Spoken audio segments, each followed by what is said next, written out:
fadilaha min mafduliha, rajihaha min marjuhiha.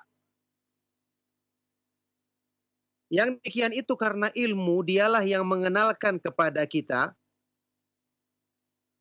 tingkatan-tingkatan dan nilai amal. Nilai amal-amal soleh. Mana yang lebih utama dibandingkan dengan yang keutamaannya kurang. Mana yang lebih kuat dibandingkan yang lebih di bawah kedudukannya. Ya. Lihat, antum perhatikan, ada orang yang misalnya dia hanya mempertimbangkan amal yang banyak. Karena dia tidak punya ilmu, dia berpikir, saya ingin melakukan amal kebaikan. Misalnya dia mengatakan dia ingin melakukan amal kebaikan, dia ingin sholat malam semalam suntuk. Dari habis isya sampai subuh. Ya, dia mengaku ini yang paling utama. Sampai setelah akhir malam, karena dia telah melaksanakan sholat sepanjang malam, akhirnya dia mengantuk. Tertidur dari sholat subuh. Ataupun dalam keadaan ngantuk. Sementara ada orang yang berilmu, dia tahu. Rasulullah Shallallahu Alaihi Wasallam menyebutkan tentang sholat paling utama adalah sholatnya Nabi Daud. Dia bangun di sepertiga malam yang terakhir. Yang ini juga dilakukan oleh Rasulullah Shallallahu Alaihi Wasallam. Kemudian di akhir malam juga masih sempat tidur sebelum salat subuh. Setelah itu dia bangun salat subuh dalam keadaan dia segar. Dia tidak laksanakan semalam suntuk, tapi dia laksanakan sepertiga malam yang terakhir. Dia salat subuh pada waktunya, salat sunnahnya dia laksanakan dengan khusyuk. Mana yang lebih utama? Yang kedua. Yang kedua lebih utama. Yang pertama bisa jadi habis keutamaannya karena dia mengejar yang anjuran tapi mengorbankan yang wajib. Dalam Islam tidak boleh seperti ini. Amalan yang paling dicintai oleh Allah adalah menyempurnakan kewajiban. Hadis kursi yang terkenal dalam Sahih Bukhari di Arba'in Nawawiyah. Wa ma taqarraba ilayya 'abdi bi syai'in ahabba ilayya mimma aftaratuhu alaih. Tidaklah seorang hamba mendekatkan diri kepada Allah dengan amal yang paling Allah cintai melebihi dari yang wajib dulu. Wala yazalu 'abdi yataqarrabu ilayya bin nawafil hatta uhibbahu. Kemudian senantiasa hambaku mendekatkan diri dengan perkara-perkara yang anjuran sehingga aku mencintainya. Tidak boleh orang sampai mengorbankan yang wajib. Kemudian tidak diperbolehkan seseorang ya mempertimbangkan hanya sekadar banyaknya amal tapi tidak berdasarkan ilmu agama. Ada sampai sebagian orang yang salah menyangka ya. Dia menyebutkan ada orang yang katanya orang yang soleh. Dia beribadah. Saking beribadah di malam hari tekunnya, dia menjadikan wudhunya untuk sholat isya sama dengan wudhunya untuk sholat subuh. Berarti apa? Habis sholat isya, dia langsung sholat sunnah sampai subuh tidak batal-batal wudhunya, baru sholat subuh lagi dengan wudhu tersebut. Apa keutamaannya? Tidak ada keutamaannya. Pertama, sunnah Rasulullah SAW lebih utama memperbarui wudhu atau tidak?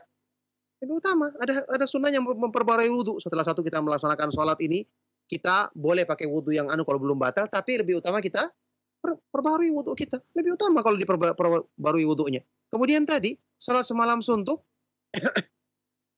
Rasulullah SAW, ketika ada 3 orang yang datang bertanya kepada istri Nabi SAW tentang ibadahnya di rumah, ada yang mengatakan, amma ana fa'akumul lail, saya akan sholat semalam suntuk. Apa kata Nabi SAW?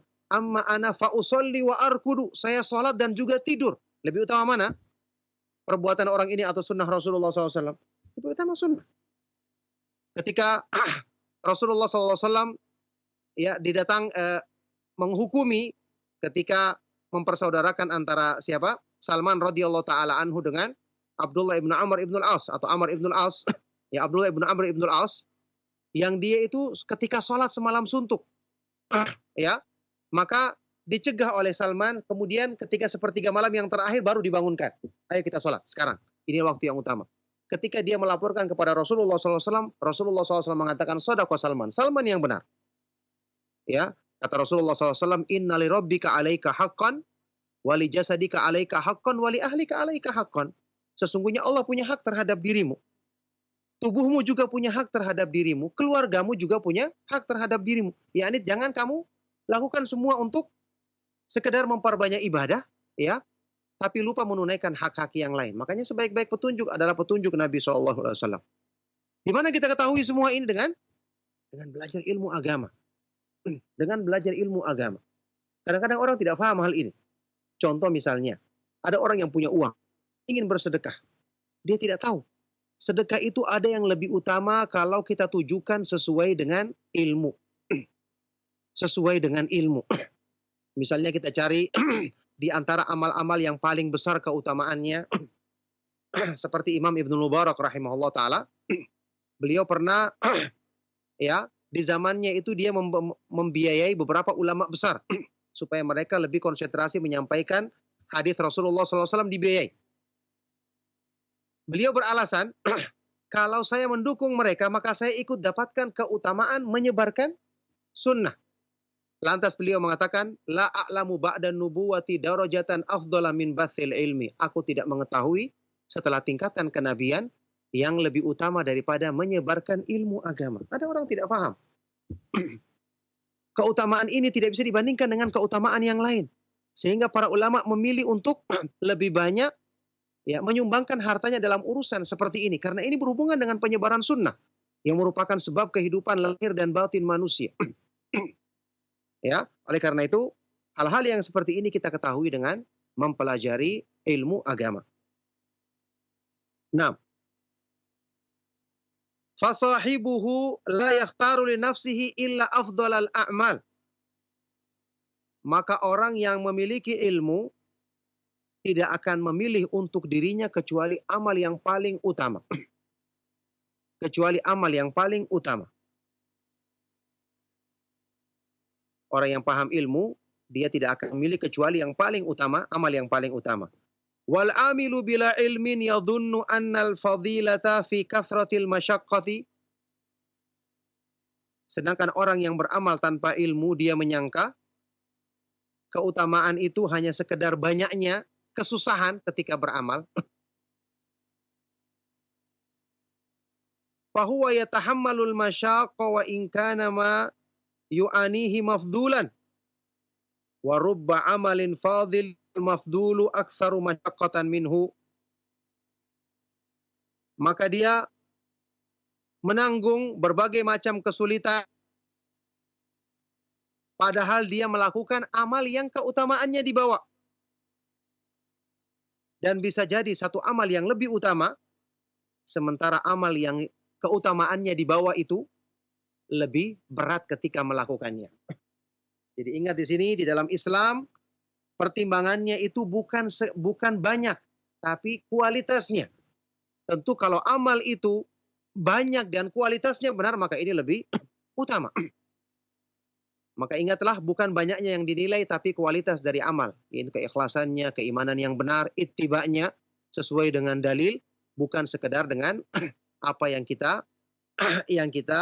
inginkan sekedar memperbanyak saja. Dibawakan contoh di sini. Fa'tabir hadza bihadits Allah taala anhu fa innahu afdhalul ummati. Coba kamu ambil ibrah dalam hal ini dengan keadaan Abu Bakar As-Siddiq radhiyallahu taala anhu yang merupakan seutama-utama umat ini setelah Nabi Muhammad sallallahu alaihi wasallam, tentu saja. Wa ma'lumun anna fihim man huwa aktsaru amalan wa hajjan wa sauman wa salatan wa qira'atan minhu.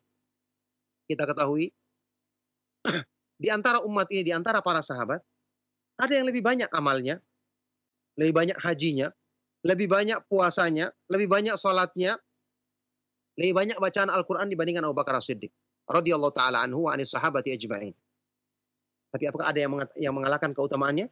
Tidak ada. Ya. Qala Abu Bakar Ibnu Ayyash, seorang ulama tabi'in, Abu Bakar Ibnu Ayyash rahimahullah taala berkata, "Ma sabaqahum Abu Bakrin bikathrati shaumin wala salatin walakin bi syai'in waqara fi qalbihi." Tidaklah Abu Bakar As-Siddiq mendahului mereka dalam keutamaan di sisi Allah hanya dengan banyaknya puasa atau banyaknya salat. Akan tetapi karena ada sesuatu yang kuat menancap di hati beliau. Yaitu apa? Iman kepada Allah. Menjadikan beliau mengungguli semua orang-orang yang ada di umat ini setelah Nabi Muhammad SAW, meskipun mereka lebih banyak kelihatannya amalnya, tapi kualitas dari amal beliau ketika mengamalkan satu amalan, maka sangat tinggi kualitasnya di sisi Allah Subhanahu wa taala. Ini bukti bahwa ilmu itu menjadikan amal meskipun sedikit kualitasnya tinggi, apalagi kalau amal yang banyak. Wa hadza maudhi'ul matsalil masyhur, maka inilah sesuai dengan permisalan perumpamaan Arab yang sangat terkenal. Apa itu? Man li bimithli sayrikal mudallali tamshi ruwaidan wa taji' fil awwali. Siapakah yang dapat menjadikan aku seperti perjalananmu yang selalu mendapatkan petunjuk? Kamu berjalan perlahan-lahan, tapi kamu tiba pertama kali. Ini orang yang berjalan dengan ilmu, biar dia berjalan pelan. Orang berlari. Justru dia yang pertama kali sampai. Kenapa? Jalannya terbimbing. Jalannya dengan ilmu. Artinya dia pertama kali sampai pada kedudukan yang tinggi di sisi Allah Subhanahu wa taala dibandingkan orang yang berjalan kelihatannya dengan cepat, dengan payah, dengan banyak-banyakan, tapi tidak dengan bimbingan ilmu, justru tibanya terakhir. Maka ini juga jelas menunjukkan keutamaan dan kemuliaan ilmu yang sangat besar. Insya Allah cukup sampai di sini, segi yang ke-59. Mudah-mudahan apa yang kita bahas dan kita kaji bermanfaat dan menjadi sebab kebaikan bagi kita semua. Kita persilakan bagi antum yang ingin menanyakan hal-hal yang perlu dipertanyakan, kita beri waktu. Sallallahu wasallam wa barak ala nabiyina Muhammad wa ala alihi wa sahbihi wa man tabi'ahum bi ihsan ila yaumiddin. Walhamdulillahi rabbil alamin. Nah, Ustaz, jazakallah khairan Ustaz, barakallahu fiik atas materi yang telah antum sampaikan Ustaz di kesempatan pagi hari ini. Dan untuk berikutnya, ikhwatal Islam a'azanillahu wa iyyakum, kita membuka sesi interaktif soal jawab bagi Anda yang ingin bertanya. Untuk yang pertama, kita akan angkat pertanyaan melalui layanan telepon. Silakan. Ya, silakan. Halo, assalamualaikum. Waalaikumsalam warahmatullahi wabarakatuh. Dengan siapa Bapak dan berada di mana? Dengan Keadaan dari Cianjur. Silakan Pak Keadaan. Ya, assalamualaikum warahmatullahi wabarakatuh. Waalaikumsalam warahmatullahi. Saya ingin menanyakan Ustaz, jadi di dalam hadis kita ini dilarang sholat di dalam beberapa waktu seperti terbit dan tenggelamnya matahari, ba'da asar dan ba'da subuh, kemudian ketika matahari di tengah hari Ustaz. Yang saya tanyakan, yang dimaksud itu sholat apa Ustaz? Apakah seperti sholat yang ada sebabnya dibolehkan seperti tahiyatul masjid? Mohon dijelaskan apakah ada ikhtilaf ulama di dalam hal ini Ustaz? Mohon penjelasannya. Syukron, barakallahu fikum. Assalamualaikum warahmatullahi wabarakatuh. Waalaikumsalam warahmatullahi wabarakatuh. Wafik barakallah. Dan kepada Ustaz kami persilakan teman jawab. Silakan Ustaz. Barakallahu fikum, pertanyaan bermanfaat sekali dari beliau yang bertanya. Semoga Allah Subhanahu wa taala senantiasa melimpahkan rahmat dan kebaikannya kepada beliau dan kepada kita semua. Ya, larangan salat yang disebutkan di dalam beberapa hadis yang sahih ya, itu disebutkan ada yang di dalam hadis sahih riwayat Imam Muslim, Rasulullah SAW bersabda, "Thalathu sa'atin kana Rasulullah SAW yanhana an nusalliya fihinna wa nakbura fihinna mautana." An nusalliya fiha wa nakbura fiha mautana. Ada 3 waktu Rasulullah SAW melarang kami melaksanakan sholat di situ dan menguburkan jenazah ketika itu.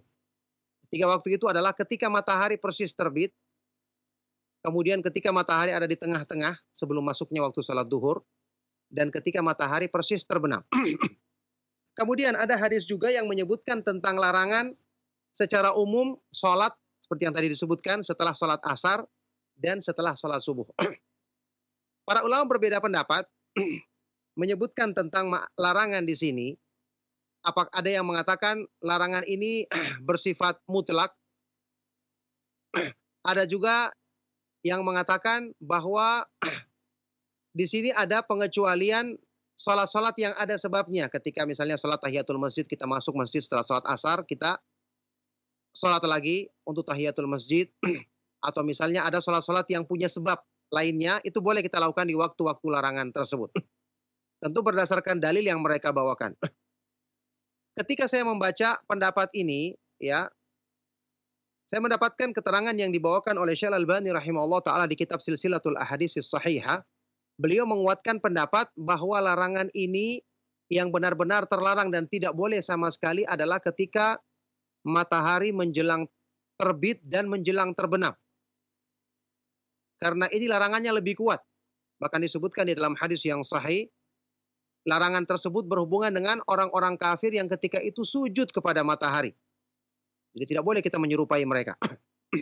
Sehingga ketika setelah sholat asar atau setelah sholat subuh, persis sebelum matahari itu menjelang terbit dan terbenam itu masih diperbolehkan. Syekh Al-Albani rahimahullah ta'ala membawakan dukungan atau dalil yang menyebutkan masalah ini ketika beliau menyebutkan sebagian dari riwayat dari larangan sholat setelah asar dan setelah subuh tadi. Ada tambahan dari hadis Rasulullah SAW dalam sebagian riwayat yang berbunyi, la sholata ba'dal asri illa wasyamsu murtafi'ah. Ya. Wa fi riwayatin illa wasyamsu naqiyah. Tidak ada salat setelah salat asar kecuali kalau matahari masih tinggi. Dalam riwayat lain kecuali kalau matahari masih terang. Jadi belum menjelang terbenamnya. Ini masih diperbolehkan. Kalau ada yang ingin salat melaksanakan salat di waktu itu ketika matahari masih tinggi, maka itu diperbolehkan. Adapun kalau sudah menjelang matahari terbenam dan terbit ini sudah tidak diperbolehkan sama sekali, dan juga tadi ketika matahari di tengah-tengah. Makanya dengan pendapat ini ya, apalagi ini lafaz dari hadis Rasulullah SAW, ini sebenarnya merupakan solusi yang terbaik karena ini bukan pendapat tapi adalah langsung ucapan dari Rasulullah SAW yang menyebutkan pengecualian ketika matahari masih tinggi, maka kita masih boleh melaksanakan sholat sunnah. Adapun ketika menjelang terbit atau terbenamnya, maka ini yang tidak diperbolehkan lagi kita melaksanakan sholat sunnah. Ya, wallahu taala alam bisawab. Nah, Ustaz, jazakallah khairan Ustaz, barakallahu fiik atas jawaban yang telah antum sampaikan Ustaz. Demikian jawaban untuk Pak Kadaan yang berada di Cirebon, mudah-mudahan dapat difahami dengan baik dan benar. Ikhwatal Islam azani Allah wa iyyakum. Kembali kami angkat pertanyaan melalui telepon. Silakan. Ya. Naam, silakan. Ya. Assalamualaikum. Waalaikumsalam warahmatullahi wabarakatuh. Dengan siapa Ibu dan berada di mana? Dengan Ita di Bekasi. Baik Ibu Ita, silakan. Mau menanyakan mengenai hadis yang berbunyi, barang siapa mencintai dunianya, niscaya ia akan mengorbankan akhiratnya, sehingga kebahagiaan di akhirat berkurang.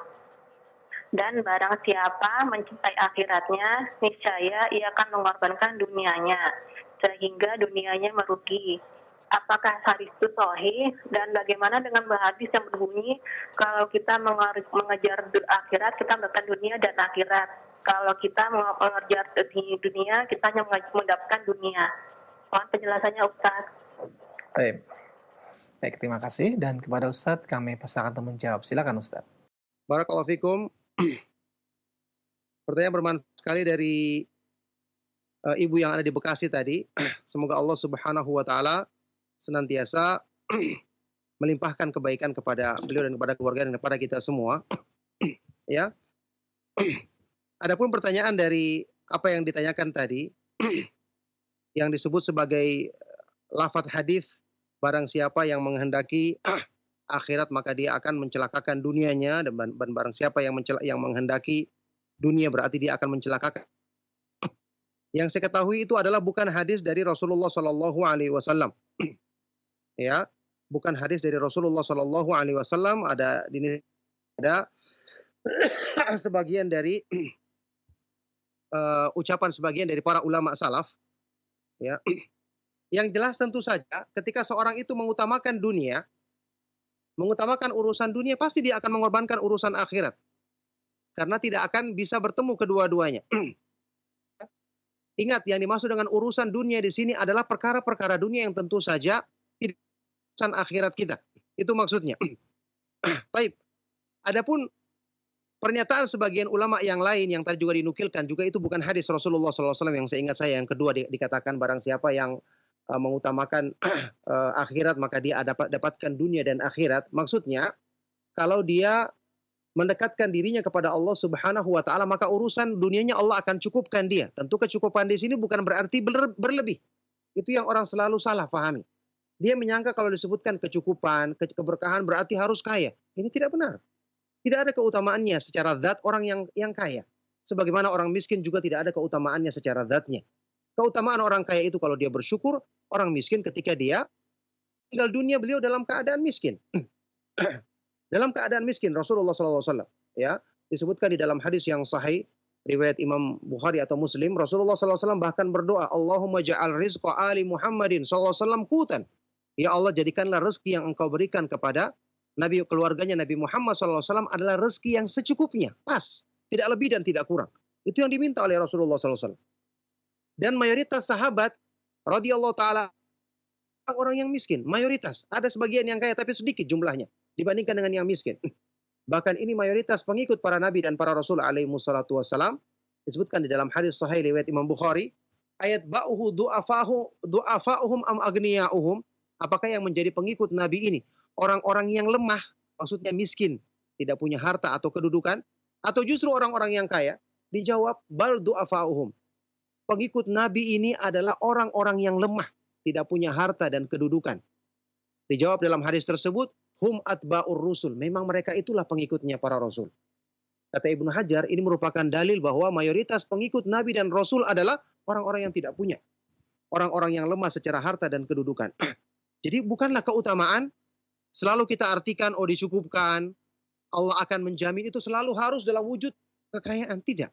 Kecukupan yang dimaksud adalah kecukupan yang Allah jadikan di hatinya rasa cukup. Dengan harta yang Allah berikan, dia mensyukuri. Kalau dapatkan ujian, maka dia bersabar. Itulah yang dia arti kecukupan yang sesungguhnya. Sebagaimana makna sabda Rasulullah SAW dalam hadis riwayat Imam Bukhari dan Muslim. Laisal gina an kathratil aradi wa innamal gina nafs. Bukanlah kekayaan itu dengan banyaknya harta benda, tapi yang namanya kekayaan itu adalah dengan dijadikan kecukupan di dalam hati seseorang. Nah, oleh karena itulah kita maknai tadi bahwa kedua ucapan yang dinisbatkan kepada sebagian ulama salaf ini maknanya adalah seperti itu, tidak ada pertentangan padanya. Tapi kalau orang yang mengutamakan atau lebih cinta kepada urusan dunia, pasti itu akan mengorbankan akhiratnya. Karena urusan-urusan dunia ini, harta dan perhiasannya, itu kalau tidak kita sikapi dengan iman yang benar, maka akan menjadi sebab yang melalaikan kita dari mengingat Allah Subhanahu wa taala.